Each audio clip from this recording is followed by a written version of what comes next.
children, welcome back to your online classes. Hope you are enjoying the story Bringing Up Kari. Dear students, in last video we have seen how Kari saved the life of the narrator as well as the boy. Now let's find out what happened with Kari and how he picks up some new habits as he forms a deep bond with the narrator. His habits changes. So in this part we will find out how. Now open your book in page number 10 and let's start reading. Kari was like a baby.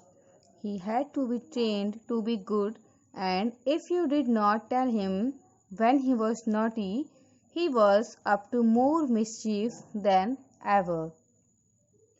So the narrator believes that Kari was just like a human baby because if he did something good, he had to be trained, or if he did some kind of mistake, or if he did not scold to elephant, then he would continue doing the mistakes or naughty activity. His mischief would just increase if you will not stop him to do so. So Kari was behaving like a human child. He was also becoming very naughty.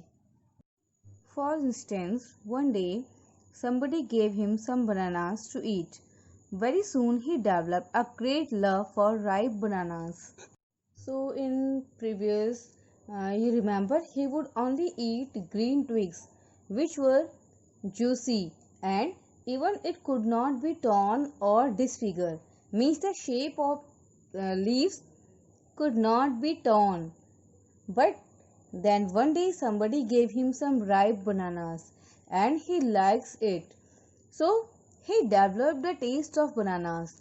As he developed the taste of banana, he wanted to eat more banana. So what did he do for that? Let's see. We used to keep large plates of fruit on a table near a window in the dining room.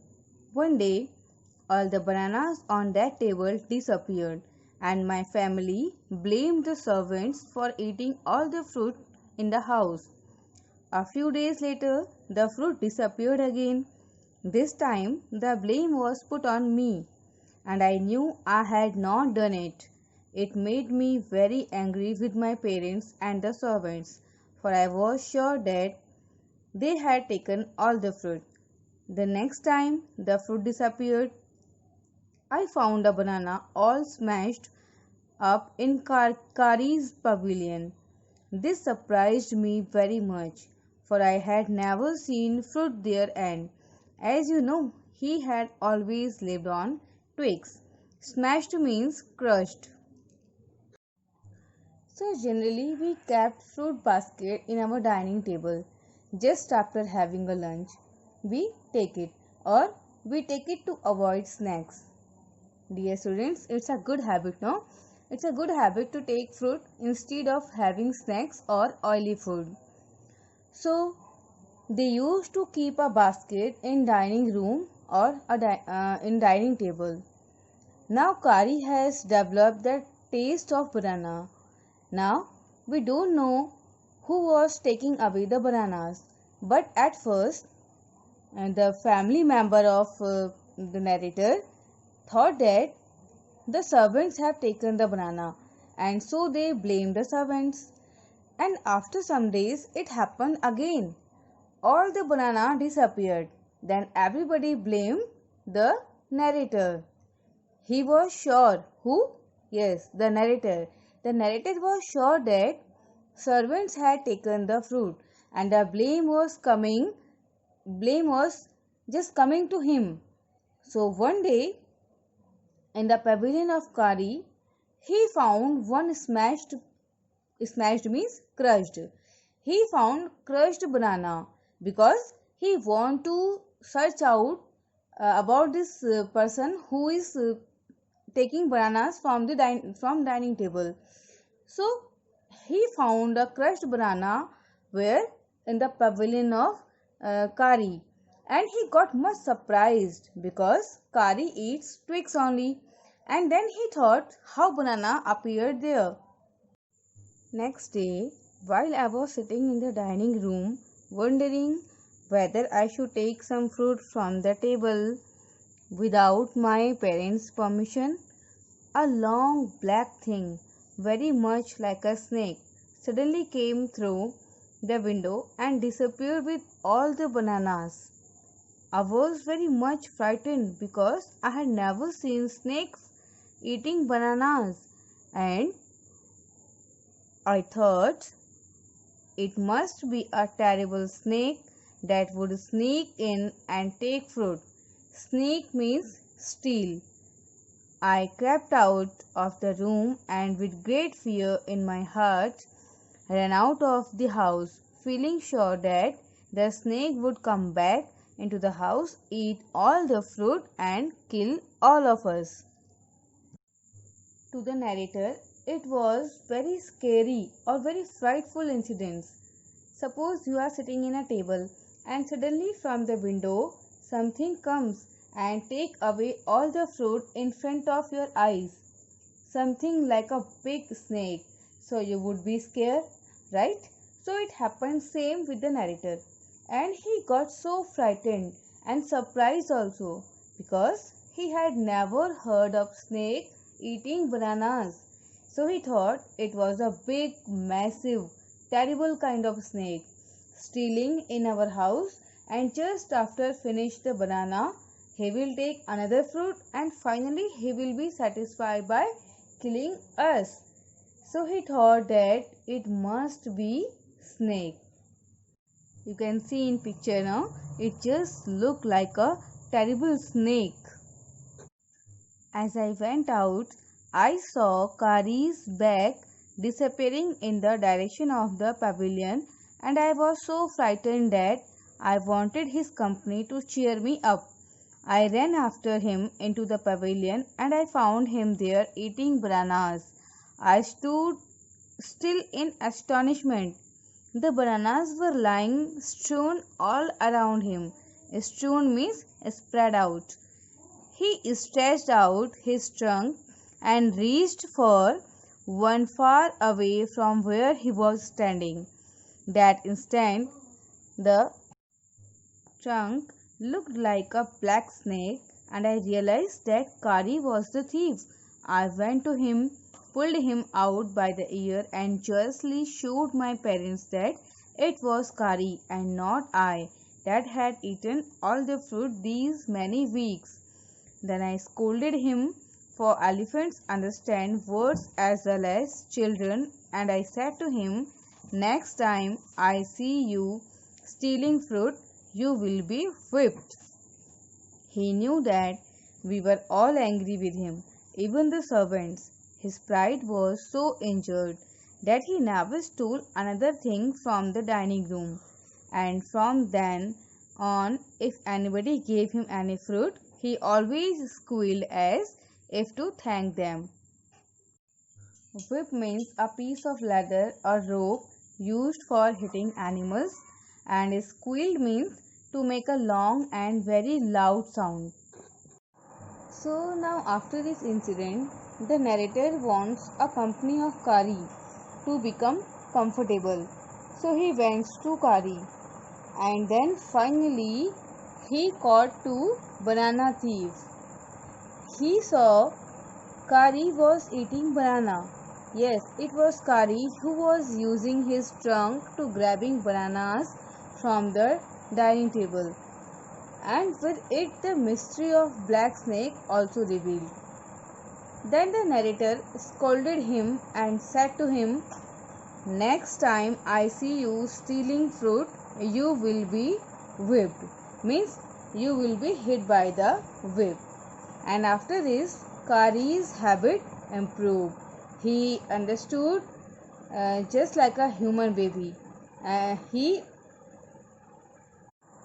understood that something he has done, it was not right, it was wrong. So he realized it. So have you seen how an elephant realized his mistakes? Now, an elephant is willing to be punished for having done wrong, but if you punish him without any reason, he will remember it and pay you back in your own coin. Dear student, it's a phrase, idiom, it's an idiom. Idiom means it's a ready-made sentence, ये एक मुहावरा है. And it means if someone has treated you badly, you treat them in exactly the same way that they have treated with you. So the narrator is giving hint or a lesson about raising the elephant. Means he is telling about if you scold elephant without mistake, the elephant will remember it and it will take a little bit revenge. Means you can get hurt later by elephant if you punish him without any reason. So dear learner, now let's read further. An elephant must be taught when to sit down, when to walk, when to go fast and when to go slow. You teach him these things as you teach a child. If you say dhat and pull him by the ear, he will gradually learn to sit down. Similarly, if you say Mali and pull his trunk forward, he will gradually learn that it is a signal to walk. Kari learned Mali after 3 lessons, but it took him 3 weeks to learn Dhat. He was no good at sitting down. And do you know why an elephant should be taught to sit down? Because he grows taller and taller than you who care of him, so that when he is 2 or 3 years old, you can only reach his back with a ladder. It is therefore better to teach him to sit down by saying dhat, so that you can climb upon his back, for who would want to carry a ladder around all the time? Again, like babies, elephant was a quick learner. Means when we teach him to do normal activities like sitting down and walking, he gradually learns all things. Similarly, the narrator used to train Kari also, and the narrator used to pull his ear and give him command dhat.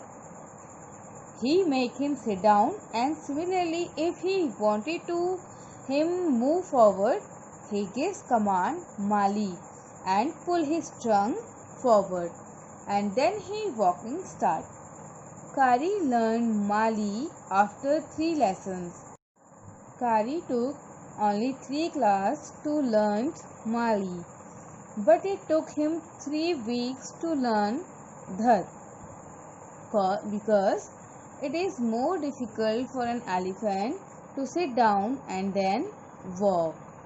So it takes 3 weeks time to learn dhat. Dear children, dhat was the command to sit, while Mali was the command to walk.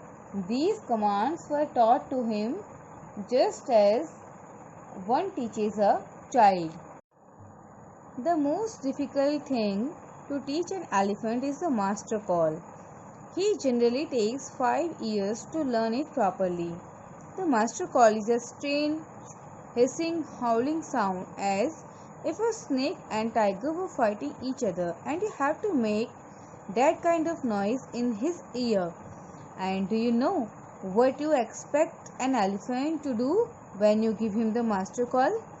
If you are lost in the jungle and there is no way out and everything is black except the stars above, you dare not stay very long anywhere. The only thing to do then is to give the master call, and at once the elephant pulls down the tree in front of him with his trunk. This frightens all the animals away. As the tree comes crashing down, monkeys wake from their sleep and run from branch to branch. You can see them in the moonlight, and you can almost see the stags running in all directions below. You can hear the growl of the tiger in the distance. Even he is frightened. Then the elephant pulls down the next tree and the next and the next. Soon you will find that he has made a road right through the jungle straight to your house. This is an important paragraph. So first of all, we will try to understand what is master call. The teaching of master call to an elephant is not an easy task. Means it's a very difficult thing. An elephant generally takes 5 years to learn it. Yet, it is the most important signal for an elephant to learn because it helps him to save his master's life. For example, if the master is in a difficult situation with an elephant somewhere in the forest and the master feels it is dangerous for him and he cannot find the way to get out of this situation, then just by hissing the sound in the elephant's ear, he will understood that it is a time to protect the master, and he will just pull out all the trees and clear the way for master, and this frightens all the animals. Means the animals in the jungle like stag, monkeys, even the tiger got frightened, and they will understood the power which the elephant has. And then the elephant goes on pulling down trees one by one, and finally he made a perfect path for his master or himself. तो बच्चों, आप master call से क्या समझे? Master call means जब elephant का master किसी problem में हो और उसे लगे कि अब वहाँ से निकलने का कोई रास्ता उसके पास नहीं है, तो चुपचाप से जो मास्टर है वो एलिफेंट के कान में कुछ बोलेगा, मीन्स एक हिसिंग साउंड प्रोड्यूस करेगा जिसको एलिफेंट एक सिग्नल की तरह लेगा और उससे समझ में आ जाएगा, मीन्स एलिफेंट को ये समझ में आ जाएगा कि जो उसका मास्टर है वो किसी प्रॉब्लम में है और अब उसको अपने मास्टर की हेल्प करनी है और किसी भी तरीके से वो अपने मास्टर की हेल्प करेगा, उनकी लाइफ को सेव करेगा. So this is very important to teach the elephant how to understand the master call and react upon it. So with this we come to end of the amazing story bringing up Kari. Hope you have enjoyed this story, and dear students, I want to tell you that read this chapter again and again. When you will read the chapter again and again, then definitely you will able to understand. I have tried to explain you in a very simple manner, so just keep practicing, and after this if you will not get any point you can ask me anytime. Okay, thank you.